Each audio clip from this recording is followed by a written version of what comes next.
Jake is walking down a hallway. Same hallway he has walked down 100 times. Same clothes, same posture, same face, and nobody looks up. Not because they're busy, not because they are distracted, but because Jake at this level of attractiveness does not register as something worth looking at. He is background. He is furniture. He exists in the peripheral vision of everyone around him. And this is not cruelty. This is not malice. This is simply the reality of what life looks like at the bottom of the attractiveness scale. And today I'm going to take you through every level. Honestly. Uncomfortably honestly. Because nobody else is going to tell you this.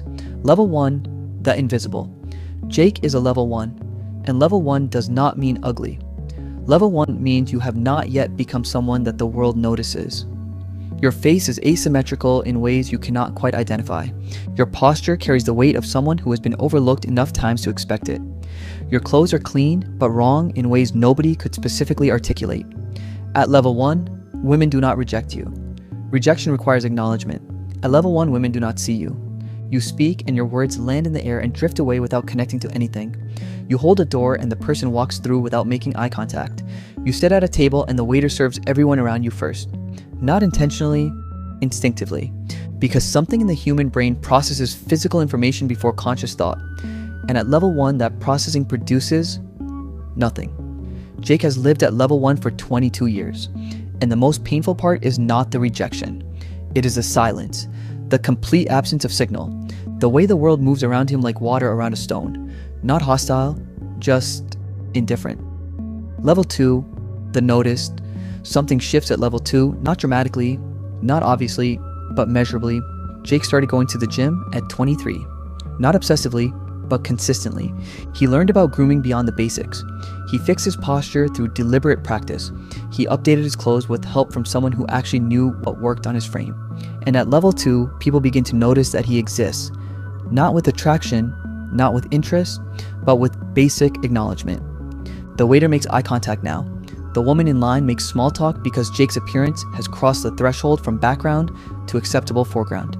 At level 2, you are present in social spaces in a way you are not at level 1. People include you in conversations not because they are drawn to you, but because you no longer trigger the unconscious social avoidance that level 1 produces.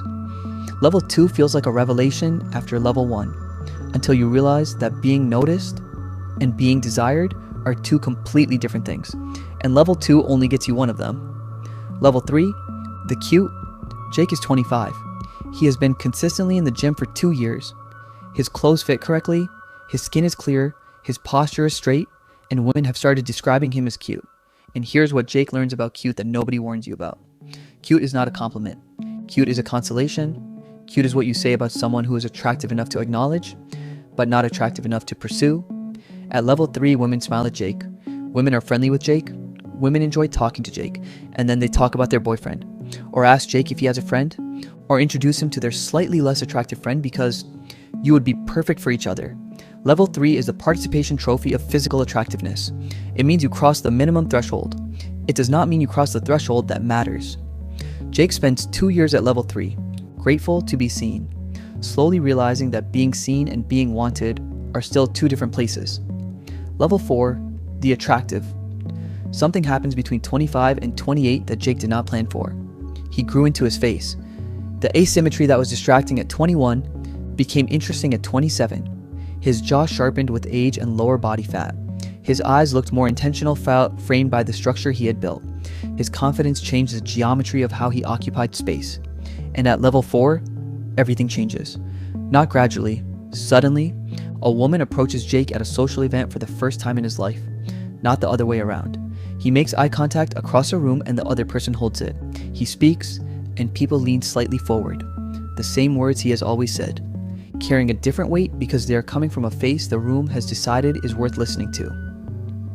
At level 4, Jake discovers something that disturbs him. How much of what he thought was personality was actually just attractiveness. The conversations he is having now are not better than the conversations he tried to have at level 1. The ideas are the same, the humor is the same, the intelligence is the same, but now people respond as if all of it is better, as if his jokes are funnier, his observations more interesting, his presence more valuable. And Jake realizes that the world was not rejecting him at level 1 because he was less worthy. The world was filtering him because he had not yet passed the physical threshold that unlocks human attention, and that realization is both liberating and infuriating simultaneously. Level 5, the striking. Jake is 31. Something has settled into his face and frame that produces a different reaction from level 4. At level 5, strangers look twice. Not just once, they look and then something pulls their eyes back. Jake walks into a room and there is a subtle reorganization of attention. People become slightly more conscious of themselves when he is nearby. Women who were mid-conversation pause almost imperceptibly. Men stand slightly straighter. The striking person does not have to try to command a room. The room responds to them automatically. Before they have said anything, before they have done anything, simply from existing in a space. But here is what Jake discovers at level 5 that he could not have predicted from lower levels. Attractiveness at this intensity creates its own complications. People assume things about him that are not true. They assume arrogance before he speaks. They assume shallowness before they know him. They assume he has everything easy when nothing has been easy. They compete with him instead of connecting with him. And the women who approach him now, some of them are approaching an image they have constructed, not a person they have seen. And Jake finds himself performing for an audience that is not quite watching him, not the real him, but the projection of him that his face creates before he opens his mouth. Level 6, the exceptional. Jake is 35, and at level 6, something has transcended simple physical attractiveness. It is the combination of everything, the face that aged into something remarkable, the body that carries decades of discipline, the posture of someone who has been confident long enough that it is no longer performance, the grooming of someone who understands exactly what works, the style of someone who stopped following trends and started setting them. At level 6, strangers tell Jake he should model. People photograph him without asking. Children stare with the uncomplicated honesty that only children have. And here's what nobody tells you about level 6. It is lonely in a specific way that lower levels cannot access. Because at level 6, you can never be certain that any connection is real. Every friendship has a question mark. Every relationship has a power imbalance built into its foundation. Every room you walk into rearranges itself around you in a way that makes genuine equality with anyone almost impossible. The man who was invisible at level 1 desperately wanted to be seen. The man who became exceptional at level 6 sometimes wonders what it would feel like to walk into a room and just be a person. Not a face, not an image, not an object of attention, just a person that people respond to because of who he is, not because of what he looks like. Here's the truth about every level of attractiveness that this video was building toward. The levels do not determine your worth. The levels determine your access. Access to attention, access to opportunity, access to rooms that were previously closed. But access is not the same as fulfillment. Jake was invisible at level 1 and he was lonely. Jake became exceptional at level 6 and he was still lonely. Differently lonely, but lonely in ways that the visibility of level 6 could not fix. Because the thing Jake was actually looking for at every level was not to be desired. It was to be known. And being known has nothing to do with your face.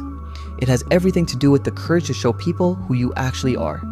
Beyond whatever level the world has assigned you, the irony of Jake's journey from invisible to exceptional is that the most connected he ever felt to another person was a conversation at level 3, in a coffee shop, with someone who looked at him not because his face demanded it, but because something he said made her curious about what he would say next.